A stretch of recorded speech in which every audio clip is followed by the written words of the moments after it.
Hello guys, कैसे हैं आप लोग। आई होप आप सभी अच्छे होंगे। मेरा नाम है नितेश और आप देख रहे हैं मेरा चैनल नितेश फिजिक्स क्लासेस को। तो गाइस, मैं आपके लिए फिर से लेके हाजिर हूँ BHU में से फिजिक्स 2020 का टॉप 50 प्रॉब्लम पार्ट 2। जैसा कि आपको पता है कि जो भी मेरे चैनल पर नए, मैं उन्हें बता देता हूँ कि मेरे चैनल पे BHU में से फिजिक्स जियो फिजिक्स का सोल्यूशन अपलोड हो रहा है।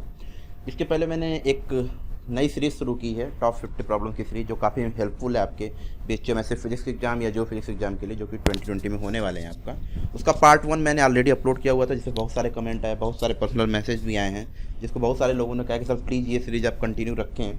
तो आज वैसे सोल्यूशन की वीडियो चैनल पे आनी चाहिए थी, लेकिन मैंने इतने सारे जो भी आपके क्वेरीज थी, जितने सारे मैसेज थे, जितने सारे कमेंट थे, सबको ध्यान में रखते हुए उसको मैं थोड़ा सा डिले करते हुए आज मैं फिर आपके लिए लेके आया हूँ टॉप 50 प्रॉब्लम का पार्ट 2। तो जो भी मेरे चैनल पर नए हो, प्रीवियस वीडियो जाके देख सकते हैं। अगर उन्हें पसंद आता है तो चैनल को सब्सक्राइब कर ले, बेल आइकन को प्रेस कर ले कि आपको नेक्स्ट वीडियो की अपडेट मिलती रहे। तो चलिए दोस्तों, वीडियो को स्टार्ट करते हैं। पहला प्रॉब्लम जो है आपका, अगर मैं स्टार्ट करूँगा पहला प्रॉब्लम से, तो पहला प्रॉब्लम मैं लेता हूँ पॉइंटिंग वेक्टर का, राइट। कि पॉइंटिंग वेक्टर से देखिए क्वेश्चन आते रहते हैं। अगर पॉइंटिंग वेक्टर की हम बात करें तो पॉइंटिंग वेक्टर देखिए, फर्स्ट पॉइंटिंग वेक्टर से स्टार्ट करते हैं। पॉइंटिंग वेक्टर, जैसे कि पता है कि इस पर बहुत सारे क्वेश्चन आए हुए हैं, ठीक है। तो पॉइंटिंग वेक्टर को जो डिनोट किया जाता है, जो एस होता है, ठीक है, तो ये होता है आपका E cross B by mu naught, ठीक है। इसको ऐसे दिया जाता है। B को लिख सकते हैं आप, म्यू नॉट है तो ये वैल्यू हो जाती है E क्रॉस H के इक्वल, ठीक है। ये क्वेश्चन इस पे बन जाते हैं, ये ध्यान रख के रहिएगा। दूसरा क्वेश्चन पॉइंटिंग वेक्टर पे ही बनते हैं कि पॉइंटिंग वेक्टर का जो डायरेक्शन होता है, आपका जो डायरेक्शन वो किधर होता है, तो ये याद रख के रहिएगा। दूसरा क्वेश्चन मैं इसी पे देख ले रहा हूँ कि direction of Poynting vector S, तो डायरेक्शन जो होता है पॉइंटिंग वेक्टर का, डायरेक्शन ऑफ पॉइंटिंग वेक्टर, इसमें बहुत सारे ऑप्शन दिए होंगे, तो ये याद रखिएगा कि जो डायरेक्शन होता है पॉइंटिंग वेक्टर का, वो प्रोपेगेशन ऑफ वेव के डायरेक्शन के होता है, direction of propagation of wave. तो ये याद रखिए। इस पर दो तरह के क्वेश्चन पूछते हैं, या तो इस पर डायरेक्ट फार्मूला पूछ दिया जाता है, या तो डायरेक्शन पूछ दिया जाता है, और नेक्स्ट ज़्यादा से ज़्यादा क्या होगा, वैल्यू दी जाएगी, आप उसको डायरेक्ट कैलकुलेट कर सकते हैं, ठीक है। तो ये ईजी क्वेश्चन है, घबराने की ज़रूरत नहीं है, बिल्कुल नहीं है, ठीक है। अब दूसरा थर्ड प्रॉब्लम मैं डिस्कस कर रहा हूँ आपसे, ठीक है। तो ये है कि the electric dipole radiator is equivalent to, जो इलेक्ट्रिक डाइपोल रेडिएटर होता है, इलेक्ट्रिक, देखिए बहुत सारे क्वेश्चन आपको नए लगेंगे, ठीक है, और बहुत सारे क्वेश्चन जो आपको रिपीटेड लगेंगे, तो जनरली इसी तरह क्वेश्चन आते हैं। तो the electric dipole radiator is equivalent to, ठीक है।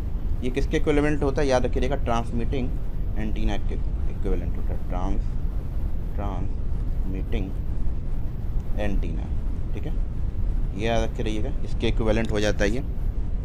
एक प्रॉब्लम इस तरह का पूछा जा सकता है, सपोज के लिए आपके पास एक रॉड है, ठीक है, जिसका लेंथ 1 मीटर है, ओके। ये भी एक रॉड है, सपोज कर लिया मैं, जिसका लेंथ 1 मीटर है, ठीक है, और इसको किसी सैटेलाइट में ये मूव कर रहा है, किस वेलोसिटी से, 0.8 c के वेलोसिटी से ये किसी सैटेलाइट में मूव कर रहा है, ठीक है, related to laboratory frame of reference. तो what is the length of rod when measured by an observer in satellite. इसी सैटेलाइट में अगर कोई ऑब्जर्वर है, ठीक है, उसके रिस्पेक्ट में इसकी लेंथ कितनी होगी। तो याद रखिए रहेगा, बहुत सारे स्टूडेंट जो होते हैं वो लेंथ कॉन्ट्रैक्शन का फार्मूला L=L0√1 - v²/c² कैलकुलेट कर लेते हैं यहाँ पे, और यहाँ से कैलकुलेट करके आंसर टिक कर देते हैं, ठीक है। तो जो नहीं होगा, देखिए उसके रिस्पेक्ट में अगर कोई ऑब्जर्वर सैटेलाइट के अंदर बैठा है, उसके रिस्पेक्ट में इसकी जो लेंथ होगी वो प्रॉपर लेंथ L0=1 मीटर के इक्वल ही होगी, ये हमेशा याद रखे रहिए, ठीक है। इसी पे पाँचवा क्वेश्चन भी मैं ले लेता हूँ। देखिए, मोमेंटम ऑफ पार्टिकल, अगर कोई पार्टिकल है जिसका रेस्ट मास m0 है, ठीक है, इसका मोमेंटम कैसे दिया जाएगा, ठीक है। तो आपको पता है पार्टिकल अगर ये v वेलोसिटी मूव कर रहा है, तो पार्टिकल का जो मोमेंटम होता है p = m × v होता है, राइट। रिलेटिविटी के रिस्पेक्ट में बात कर रहा हूँ, तो m को चेंज कर दिया आप, m = m0 √1 - v²/c² × v। तो इस तरीके से मोमेंटम भी कभी कभी पूछा गया है, तो आप मोमेंटम भी जरूर ध्यान रख के रहें, ठीक है।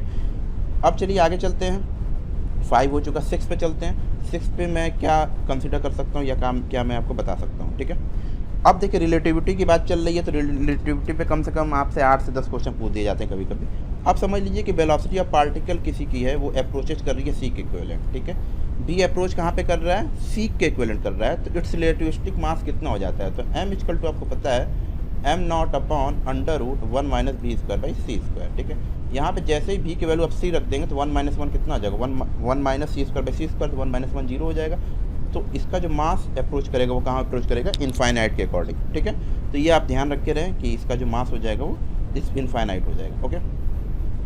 सातवां क्वेश्चन ये है कि speed of electromagnetic wave in medium, देखिए speed of electromagnetic wave in medium में स्पीड कितनी होती है इलेक्ट्रोमैग्नेटिक वेव की। तो जैसा मैंने लास्ट वीडियो में बताया था कि स्पीड अगर मान लीजिए v है तो मीडियम में किसी ये हो जाएगा म्यू इंटू एप्सिलॉन, जहाँ म्यू क्या है, परमिबिलिटी इन मीडियम, और एप्सिलॉन में परमिटिविटी, ठीक है। अगर यही बी अप्रोच सी को करता है, मतलब फ्री स्पेस की बात करें तो सी की वैल्यू हो जाती है 1 upon under root mu not into epsilon not. ये याद रखे रहिए, इस तरह के क्वेश्चन पूछे जाते हैं, ठीक है। तो आई थिंक आपके लिए बेनिफिशियल होगा। नेक्स्ट क्वेश्चन कह रहा है कि in electrostatics the solid angle element is defined है। इलेक्ट्रोस्टैटिक में जो सॉलिड एंगल होता है, याद रखे रहिएगा, सॉलिड एंगल उसको कैसे डिफाइन करते हैं, उसको डिफाइन करते हैं d omega equal to d s cos theta by r square से। ये याद रखे रहिए कि सॉलिड एंगल जो होगा वो d s cos theta by r square से बताया जाता है। इस तरह की चीज़ें पूछी जाती हैं, अक्सर पूछी जाती हैं, ओके। नेक्स्ट क्वेश्चन चलते हैं, याद रखे रहिए 9, the ratio of induced dipole movement to volume of the dielectric material is called. देखिए ratio of induced dipole movement to volume of the material को बोला जाता है डाइलेक्ट्रिक पोलराइजेशन, याद रखे रहिएगा, इसको बोलेंगे आप। देखिए यहाँ पे मैं क्वेश्चन लिख नहीं रहा हूँ, ठीक है, आंसर बता रहा हूँ, तो जो मैं बोल रहा हूँ उसको ध्यान से सुनेंगे। डाइलेक्ट्रिक पोलराइजेशन बोला जाता है इसको, राइट। नेक्स्ट चलते हैं, 9 हो गया आपका, आइए 10 पे चलते हैं। क्वेश्चन नंबर 10 क्या हो कह रहा है, अब देखिए relation between electric displacement vector D and dielectric polarization P. D और पी के बीच में रिलेशन हमेशा पूछ दिया जाता है, तो ये क्या होता है, तो याद रखे रहिएगा डी और पी के बीच में जो रिलेशन होता है वो दिया जाता है D equal to epsilon not E plus P से, D equal to epsilon not E plus P, ये याद रखे रहिए, okay. Next question, question number 11, इस तरह क्वेश्चन जनरली पूछे जाते हैं। देखिए ऐसे कभी कोई which of the following statement is true या करेक्ट, या which of the following statement is wrong. तो मेरा ये क्वेश्चन इस तरीके का है कि which of the following statement is correct, कौन सा स्टेटमेंट करेक्ट है, और डिफरेंट मैं ऑप्शन दे रहा हूँ आपको, like all insulator are dielectric, all dielectrics are insulator, all insulator are polarizable, all are correct. इस तरह के 4 ऑप्शन मैं आपको दिया हूँ, मैं लिख नहीं पाऊंगा लेकिन मैं आपको ध्यान से सुनिएगा। Which of the correct statement जो यहाँ पे आपका करेक्ट स्टेटमेंट जो आपका याद रख रही है, ऑल डाइलेक्ट्रिक आर इंसुलेटर, ठीक, सारे के सारे डाइलेक्ट्रिक क्या होते हैं, इंसुलेटर होते हैं। डाइलेक्ट्रिक में आपको पता है कि जैसे इलेक्ट्रिक फील्ड यहाँ पे लगा दिया जाए तो ये इसमें पोलराइजेशन की प्रॉबिलिटी होती है, जो भी होते हैं इसमें पोलराइज्ड हो जाते हैं चार्ज करिए। तो सपोज के लिए आप लगाए तो प्लस एक साइड माइनस एक साइड, ठीक है, इसको बोलते हैं डाइलेक्ट्रिक बोलते हैं, ओके। तो इस तरह के स्टेटमेंट दे के भी क्वेश्चन पूछे गए हैं, आप देख सकते हैं बीच में बहुत सारे क्वेश्चन पूछे जाते हैं इस तरह की चीज़ों के, ठीक है। अब मेरा है कि the transition of non ferromagnetic to ferromagnetic. देखिए नॉन फेरोमैग्नेटिक टू फेरोमैग्नेटिक, ये इस तरह का जो ट्रांजिशन है ये किस तरह का एग्जाम्पल है, तो याद रखे रहिएगा ये एग्जाम्पल है second order phase transition, second order phase transition. Non ferromagnetic से जो फेरोमैग्नेटिक में जो भी चेंजेज आते हैं वो है सेकेंड ऑर्डर फेज ट्रांजिशन। तो इस तरह के क्वेश्चन पूछे जाते हैं, जरूर मैं आपसे रिक्वेस्ट कर रहा हूँ कि ये जो भी वीडियो देख रहे हैं आप पूरा लास्ट तक देखें, नहीं तो आपको समझ में नहीं आने वाला है। अब देखिए नेक्स्ट क्वेश्चन है the total energy of a system of an electron. अगर कोई सिस्टम है जिसमें नंबर ऑफ इलेक्ट्रॉन है n, राइट, ठीक है। टेम्परेचर जो सिस्टम का है वो आपका 0 केल्विन, ओके। तो using Fermi Dirac law of distribution energy कितनी दी जाएगी, तो इसकी जो एनर्जी देंगे आप Fermi Dirac according to Fermi Dirac distribution से अगर आप एनर्जी देना चाहें, फर्मी डिराक डिस्ट्रीब्यूशन, ठीक है। देखिए राइटिंग बहुत अच्छी नहीं है लेकिन आप थोड़ा सा समझ सकते हैं, ठीक है। फर्मी डिराक डिस्ट्रीब्यूशन से जो आप इसकी एनर्जी देंगे वो होती है E = याद रखिएगा 3/5 नंबर ऑफ इलेक्ट्रॉन n ठीक है, एन म्यू एफ। ओके, तो इस तरीके से आप निकाल सकते हैं। अब आता हूँ मैं 13 क्वेश्चन हो गए हैं, अब मैं आता हूँ 14 पे आता हूँ। इस पे ज़रूर एक क्वेश्चन ये लिख लीजिए, ये जो डिस्कस करने वाला जा रहा हूँ इसमें ज़रूर एक क्वेश्चन ज़रूर आपको मिलेंगे। जैसे मान लीजिए कोई पार्टिकल मास m का है, वो मैक्सवेल वेलोसिटी डिस्ट्रीब्यूशन को सेटिस्फाई कर रहा है, ओके, ओबे कर रहा है। तो एवरेज स्पीड वेलोसिटी क्या होती है, v एवरेज, वो दी जाती है अंडर रूट, याद रखे रहिए, under root 8 kT by pi m. देखिए कुछ क्वेश्चन रिपीटेड भी हो सकते हैं, मुझे नहीं आता है कि मैंने क्लास जो भी पार्ट 1 है उसमें कौन कौन से क्वेश्चन डिस्कस किए, मुझे नहीं याद है, ठीक है। तो मैं इसको अपने अकॉर्डिंग डिस्कस कर रहा हूँ आपसे। कुछ क्वेश्चन रिपीटेड हो सकते हैं, तो इसका ये मतलब नहीं है कि आप मुझे कमेंट में ये बताएंगे सर आप ये क्वेश्चन डिस्कस कर चुके थे, ठीक है। तो आप उसको एक बार और सुन लीजिए। तो एवरेज वेलोसिटी कितनी होती है, under root 8 kT by pi m. अगर इसमें मैं RMS स्पीड की बात करूँ तो ये आपको पता है, ये होती है under root 3 kT by m. अगर हम मोस्ट प्रोबेबल की बात करें वेलोसिटी की, तो होती है under root 2 kT by m, ठीक है। इसमें याद रखे रहिएगा भी RMS is greater than v average is greater than v most probable, ठीक है। ये भी पूछा गया है क्वेश्चन, तो ये आप याद रखे रहेंगे, ठीक है। और इसका रेशियो देखना हो तो अंडर रूट 3 आता है, ये अंडर रूट 8 बाई पाई आता है, ये अंडर रूट 2 आता है, ठीक है। इस तरीके से आप कैलकुलेट करके देख लीजिए, जो भी चीज़ें आएंगी वो यही होंगी, ओके।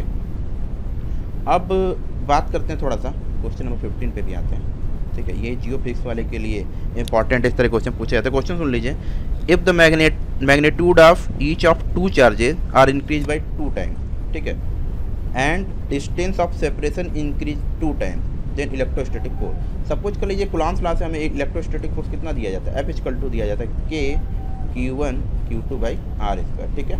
पहला केस है। दूसरे केस में कह रहा है कि Q1 को 2Q1 कर दीजिए, Q2 को 2Q2 कर दीजिए और R को 2R कर दीजिए। तो जो F डैश हो जाएगा वो हो जाएगा K 2Q1 2Q2 upon 2R का होल स्क्वायर, जो कि आ जाएगा फिर से K Q1 Q2 by r square. करके देख लीजिए, तो यहाँ से F dash equal to F आ रहा है, ठीक है। तो जो फोर्स में जो चेंज की बात होगी, वो यहाँ पे फोर्स जो होगा वो चेंज नहीं होगा, याद रखिएगा, यहाँ पे फोर्स चेंज नहीं होगा, ठीक है। इस तरह क्वेश्चन पूछे जाते हैं।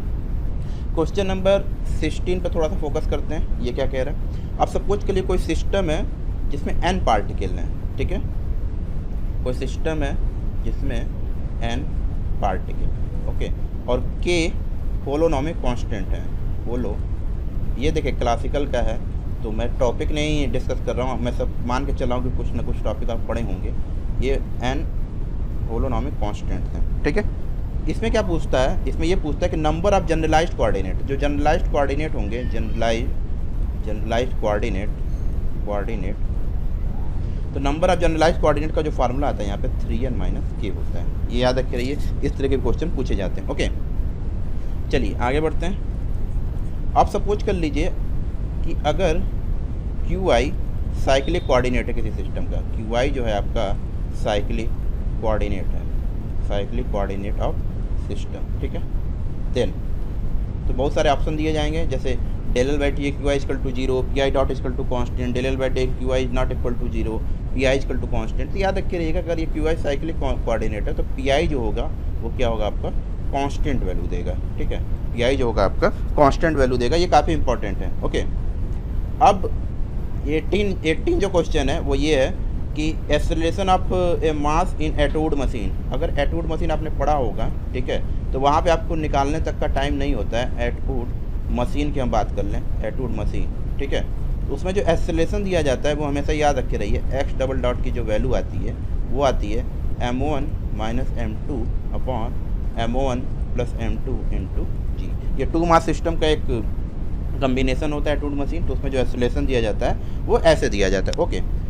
क्वेश्चन नंबर 19 ये है कि अकॉर्डिंग टू लेवलिस थ्योरम, ठीक है, ये भी स्टैटिस्टिक्स का है या उसमें भी पढ़ सकते हैं, क्लासिकल मैकेनिक्स में दोनों में दिया रहता है। लेवलिस थ्योरम क्या कहता है, ठीक है, अकॉर्डिंग टू लेवलिस थ्योरम जो D rho by D T की जो वैल्यू होती है वो होती है 0 के इक्वल होती है, ठीक है। तो ये याद रखे रहिए, जरूर पूछा जाता है कि according to Liouville's theorem D rho by D T equal to 0, ठीक है। और इसी तरीके से मैंने इंसेंबल में भी बताया था, माइक्रो कैनोनिकल, ग्रैंड कैनोनिकल, ठीक है।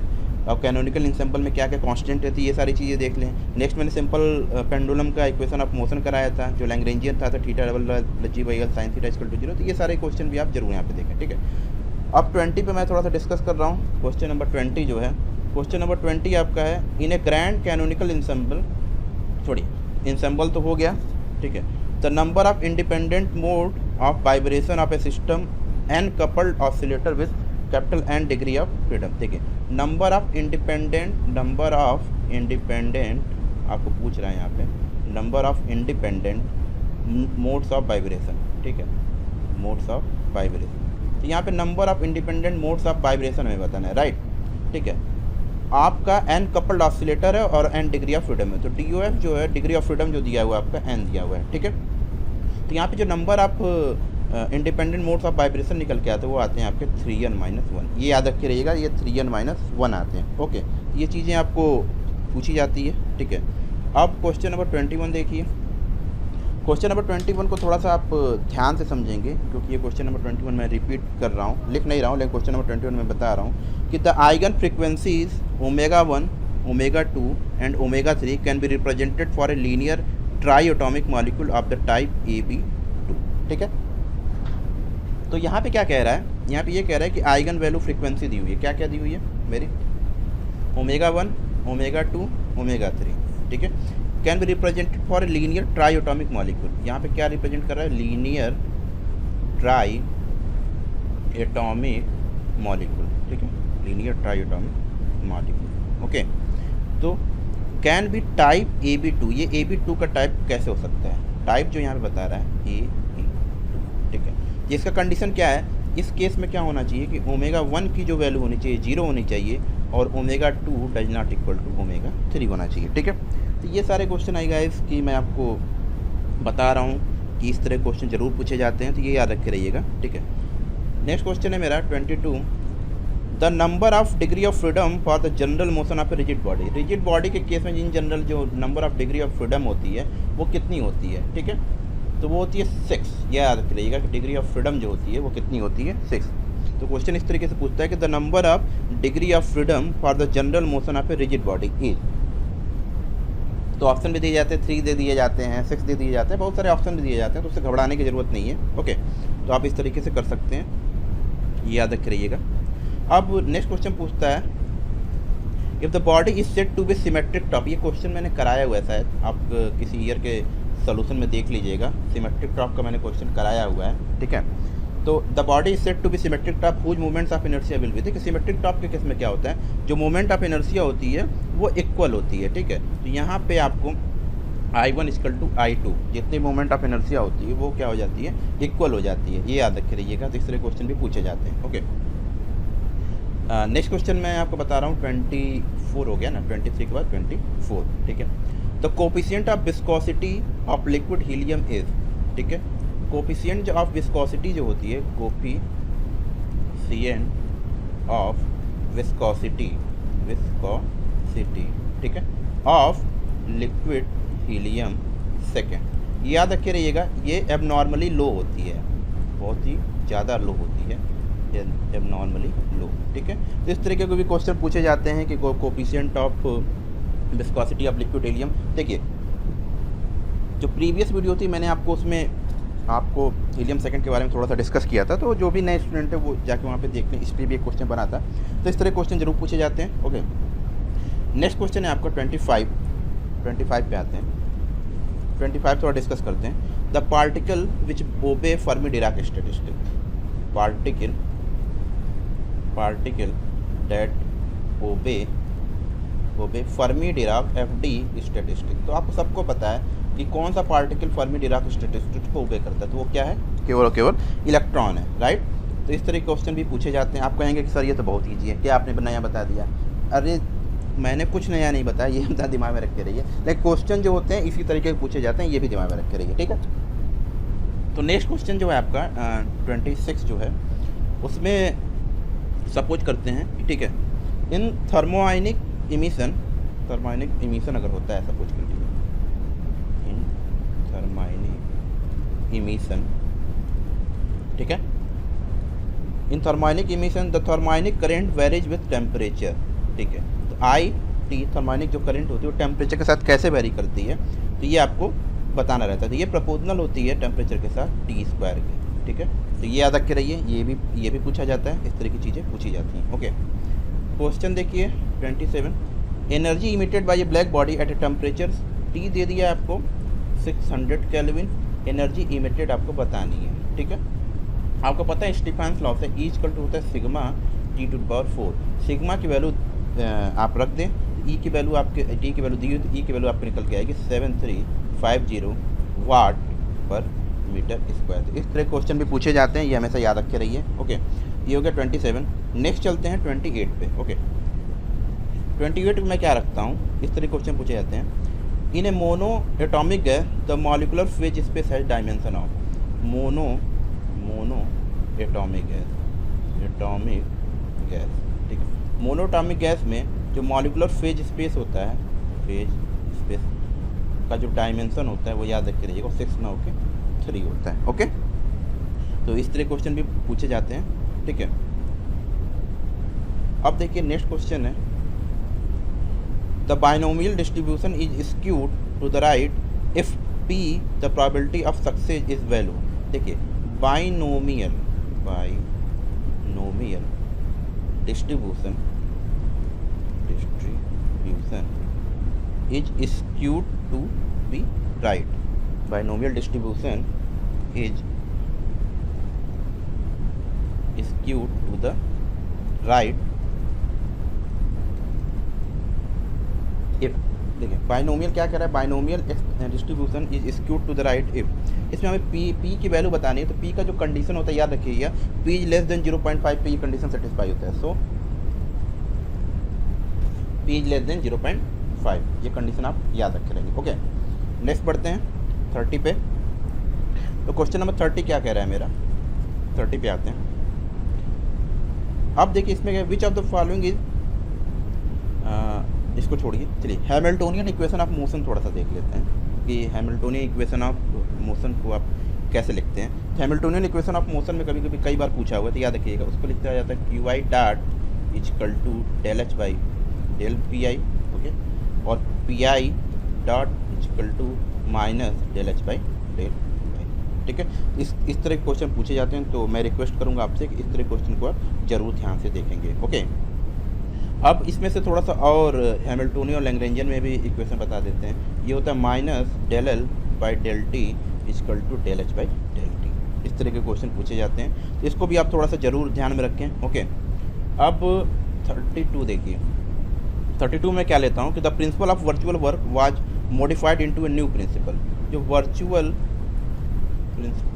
वर्क का जब प्रिंसिपल था वो मॉडिफाइड होके, ये मॉडिफाइड ओके नया प्रिंसिपल बनाता है, उसको क्या बोला गया था, न्यू प्रिंसिपल। जिसने भी बुक पढ़ी होगी उसको पता होगा कि मैं क्या आंसर देने वाला हूँ, ठीक है। तो वो प्रिंसिपल था डी एलम्बर्ट प्रिंसिपल, ठीक है। इसका क्या इक्वेशन होता है, नेक्स्ट प्रीवियस वीडियो मैंने बताया था आपको, याद रखे रहिएगा, डी एलम्बर्ट प्रिंसिपल। तो देखिए गाइस, इस तरह की वीडियो मैं आपको गारंटी देता हूँ कि काफ़ी हेल्पफुल होने वाली है। जब भी आप एग्ज़ाम में जाइएगा आपको इस तरह, इसमें से 100% अगर आपका एग्ज़ाम जुलाई में होता है, और मोस्ट प्रॉबेबल आपका एग्ज़ाम जो है वो जुलाई में ही होना है, और इस तरह के मैं वीडियो बना पाया, जितनी भी मैं ट्राई कर रहा हूँ कि जितना ज़्यादा प्रैक्टिस हो सके आपका, तो आप देखेंगे वहाँ आपको मेरे ही इसी वीडियो से बहुत सारे डायरेक्ट क्वेश्चन आपको वहाँ पे मिलेंगे। तब आपको मे भी ये ट्रस्ट हो कि जो मैं कह रहा था वो सही था, ठीक है। मैं ये नहीं कह रहा हूँ कि यही क्वेश्चन मिलेंगे, डिजिट थोड़ी बहुत चेंज हो सकती है क्वेश्चन में, रिलेटिविटी क्वेश्चन में डिजिट चेंज हो सकती है, लेकिन जिस तरह क्वेश्चन मैं करा रहा हूँ या बाकी जिस तरह क्वेश्चन है वो एज इट इज आने वाले हैं, इसका आप जरूर ध्यान दें, ठीक है। अगर इसको आप देखेंगे तो आप 100% श्योर रहिए कि आपको लॉस नहीं होने वाला, ओके। नेक्स्ट क्वेश्चन मैं लेता हूँ, क्वेश्चन नंबर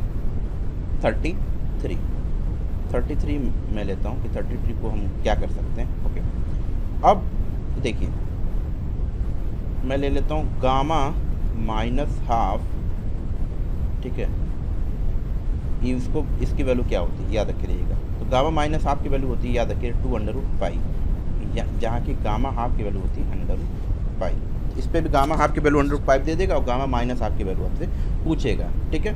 तो ये इस तरह की चीज़ें आप जरूर याद रखे रहें कि क्या होता है और कैसे पूछा जाता है, ओके। इसी पे एक और क्वेश्चन बता देता हूँ आपको, if x greater than 0 y greater than 0 then beta x plus 1 gamma y upon beta xy की वैल्यू क्या। देखिए यहाँ पे क्वेश्चन में क्या कह रहा है, if x greater than 0 y greater than 0 then beta x plus 1 y upon beta X Y. इसकी जो वैल्यू आती है याद रखे रहिए, कैलकुलेट कर लीजिएगा y की x अपन x प्लस वाई। देखिए यहाँ पे मैं डिटेल सोल्यूशन नहीं बता रहा हूँ, मैं क्वेश्चन बता रहा हूँ, उसका आंसर बता रहा हूँ। इस तरह क्वेश्चन पूछे जाएंगे, डिटेल सोल्यूशन आप कर सकते हैं। ओके, नेक्स्ट लेते हैं 35। वोलाटाइल मेमोरी किसे कहते हैं? वोलाटाइल मेमोरी, इसका एग्जाम देखिए, इसका आंसर है रैंडम एक्सेस मेमोरी। रैम जो होती है वो वोलाटाइल मेमोरी होती है। ओके, ये चीज़ याद रखिए, कभी कभी कंप्यूटर का भी क्वेश्चन दे देता है। एक और ले लेते हैं computer question, brain of computer किसे बोला जाता है? ब्रेन।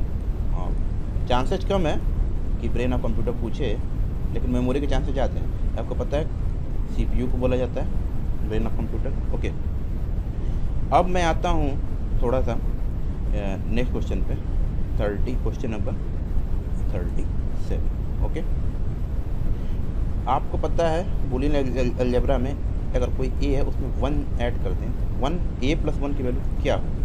a प्लस 1 की वैल्यू भी a ही होती है, याद होगा। एक और ले लें, if a equal to 1 b equal to 1 then इसकी वैल्यू क्या हो जाएगी? इसकी वैल्यू आपकी हो जाएगी 0। ये भी याद रखे रहिए, A B bar plus A B bar, ठीक है, A B bar plus A bar B, ठीक है। अब ले आइए 39। ओके, 39 पे मैं क्या रखता हूँ, याद रखे रहिए, इसका अगर आउटपुट है किसी ऑपएम का B not equal to minus R C D V by D T, ठीक है, ये किसका आउटपुट होता है? याद रखिएगा, ये डिफ्रेंशिएटर का आउटपुट है, आउटपुट ऑफ डिफ्रेंशिएटर, ये याद रखे रहिए। इस तरह क्वेश्चन भी पूछे जाते हैं, आउटपुट ऑफ डिफ्रेंशिएटर। ओके, ये डिफ्रेंशिएटर का आउटपुट है। Question number 39। क्वेश्चन नंबर 40 पे आते हैं। देखिए 40 क्या कर रहा है, ध्यान देंगे, the bandwidth of an operational amplifier, bandwidth of an op amp, ठीक है। बैंडविड्थ जो होती है ऑपरेशनल एम्पलीफायर को कितनी होती है? इनफाइनाइट होती है, ठीक है। ये ध्यान रखे रहेंगे आप। ओके, 41 पे आते हैं। 41 क्या कह रहा है, synchrotron can accelerate, synchrotron can accelerate, ठीक है। ये इलेक्ट्रॉन और प्रोटॉन को क्या कर सकता है? एक्सिलरेट कर सकता है। इसको याद रखे रहे आप 41 पे, ठीक है। 42, क्वेश्चन नंबर 42 क्या है? ओके, क्वेश्चन नंबर 42 ये है कि साइक्लोट्रॉन कैन एक्सिलरेट, ये मैंने बताया था, साइक्लोट्रॉन कैन एक्सिलरेट। मैंने प्रीवियस वीडियो में बताया कि साइक्लोट्रॉन कैन नॉट एक्सिलरेट, ठीक है। तो याद रखिएगा कि साइक्लोट्रॉन एक्सिलरेट किसको कर सकते हैं? नेगेटिव एंड पॉजिटिव आयंस, ठीक है, इसको एक्सिलरेट कर सकते हैं, लेकिन इलेक्ट्रॉन का एक्सिलरेट नहीं कर सकता क्योंकि उसका मास जो होता है वो बहुत ही कम होता है। ओके, तो ये याद रखे रहिएगा, इस तरह की चीज़ें ज़रूर पूछी जाती हैं। ओके, अब 43 पे हम आ रहे हैं, 43 पे। ओके, ये देखिए, सपोज कर लिए कि angular momentum J1 equal to आपका दिया है 1/2 h कट, और J2 जो दिया है आपका वो भी दिया है 1/2 h cut. Okay, are the angular momentum of 2 fermions, कितने फर्मियांस है? 2 फर्मियांस है, इलेक्ट्रॉन ले लीजिएगा, कोई दिक्कत नहीं है, ठीक है। Then the total angular momentum of the combined system is given by, total angular momentum combined system होता है, आपको पता है कि total angular momentum J1 minus J2 से कहाँ से जाता है? J1 प्लस J2 तक जाता है। तो टोटल एंगुलर मोमेंटम आपका आएगा, एक 0 h कट आएगा और दूसरा 1 h कट आएगा। ओके, इस तरह क्वेश्चन भी जरूर पूछे जाते हैं, याद रखे रहिएगा। अब आते हैं क्वेश्चन नंबर 44 पे आते हैं। देखिए नंबर आप अगर क्वेश्चन की बात करें तो 43 तक हो गए। 44 में मैं क्या ले रहा हूँ, the polynomial associated with the energy eigen function of a linear harmonic oscillator, ठीक है। लीनियर हार्मोनिक ऑसिलेटर के लिए कौन सा पॉलिनॉमियल यूज होता है? याद रखिएगा, हर्माइट पॉलिनॉमियल, हर्माइट, ये भी पूछा गया है, ये नेट में भी पूछा गया है, ठीक है, डायरेक्ट इसका फार्मूला पूछा गया है नेट में, हर्माइट पॉलिनॉमियल्स। ओके, तो इस तरह क्वेश्चन पूछे जाते हैं। ओके, अब 45 ले लीजिए, the nuclides with greater stability, nuclide with greater stability have, ठीक है। कोई भी न्यूक्लियाई अगर उसकी स्टेबिलिटी ज़्यादा है तो उसके पास क्या होता है, याद रखिएगा, इवन नंबर ऑफ प्रोटॉन, उसके पास इवन नंबर ऑफ प्रोटॉन होते हैं plus even number of electron भी होते हैं, तब उसकी स्टेबिलिटी क्या होती है, काफ़ी ज़्यादा होती है। इस तरह के क्वेश्चन को भी आप दिमाग में रखते रहिए कि पूछा जा सकता है। ओके, 45 तक हो गया। चलिए 46 पे आते हैं। 46 पे आते हैं, याद रखिए, the negative energy state of Dirac equation, negative energy state of Dirac equation represent, ठीक है। The negative energy of Dirac जो इक्वेशन था वो क्या रिप्रेजेंट करता है, याद रखिएगा, वो रिप्रेजेंट करता है पोजीशन को, ठीक है। इस तरह क्वेश्चन जरूर पूछे जाते हैं। Negative energy of Dirac equation represent position. Okay, अब 47 पे आइए, ठीक है। फोटॉन्स आर, याद रखिए, photon are spin one part, याद रखिए। फोटॉन्स की जो स्पिन होती है वो कितनी होती है, 1 होती है, ये याद रखे रहिए। 47, 48 पे मैं आता हूँ। 48 में देखिए, Lx का x के साथ अगर आप कम्यूटेटर लेंगे वो 0 आएगा, L² का Lz के साथ लेंगे वो भी 0 आएगा, Lx का Px के साथ लेंगे तो वो भी 0 आएगा, ठीक है। और Lx का Px के साथ लेंगे वो भी 0 आएगा। तो इस तरह के क्वेश्चन भी क्या होते हैं, पूछे जाते हैं इस तरीके से दे देके। तो ये सब सारी चीज़ें जो हैं आप याद रखे रहिए। 48, 49, okay. According to collective model the shape and quadrupole movement of odd nuclei, देखिए, शेप एंड क्वाड्रापोल मूवमेंट, ये किसके लिए हमें बताना है, याद रखिएगा, ये हमें बताना है आपको ऑड न्यूक्लियाई के लिए, ऑड न्यूक्लियाई, ठीक है। ऑड न्यूक्लियाई को बताना, तो ये याद रखिए, ये नॉन स्फेरिकल एंड फाइनाइट होता है, नॉन स्फेरिकल एंड फाइनाइट, याद रखिए, नॉन स्फेरिकल एंड फाइनाइट होता है ऑर्डर न्यूक्लियाई के लिए। ओके, 49 तो हो गया।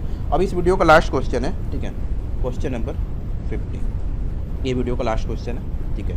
इसमें मैं क्या ले रहा हूँ, याद रखिएगा, the nuclear fusion was explained by, nuclear, last में भी मैं न्यूक्लियर से ही ले लेता हूँ, nuclear fusion was explained by, कई तरह के मॉडल थे आपको पता ही है, ठीक है, एक्सप्लेन्ड बाई। तो याद रखिएगा, जो न्यूक्लियर फ्यूजन था वो लिक्विड ड्रॉप मॉडल की वजह से एक्सप्लेन हुआ था, लिक्विड ड्रॉप मॉडल, ये याद रखिएगा, जो न्यूक्लियर फ्यूजन था वो किसकी वजह से एक्सप्लेन हुआ था, लिक्विड ड्रॉप मॉडल। तो आज की वीडियो मैं यहीं पे समाप्त करता हूँ दोस्तों। आई होप कि आपको वीडियो पसंद आई होगी, और आपको वीडियो पसंद आती है तो प्लीज़ आप इसको नीडी स्टूडेंट को शेयर कर सकते हैं, और जो भी चैनल पर नए हैं वो पहली बार वीडियो देख रहे हैं तो प्रीवियस वीडियो के जाकर सोल्यूशन आप देख सकते हैं। तो फिर मिलते हैं दोस्तों किसी और दिन किसी और वीडियो के साथ, तब तक के लिए घर पर रहिए, सुरक्षित रहिए और अपनी प्रिपरेशन करते रहिए। Thank you so much.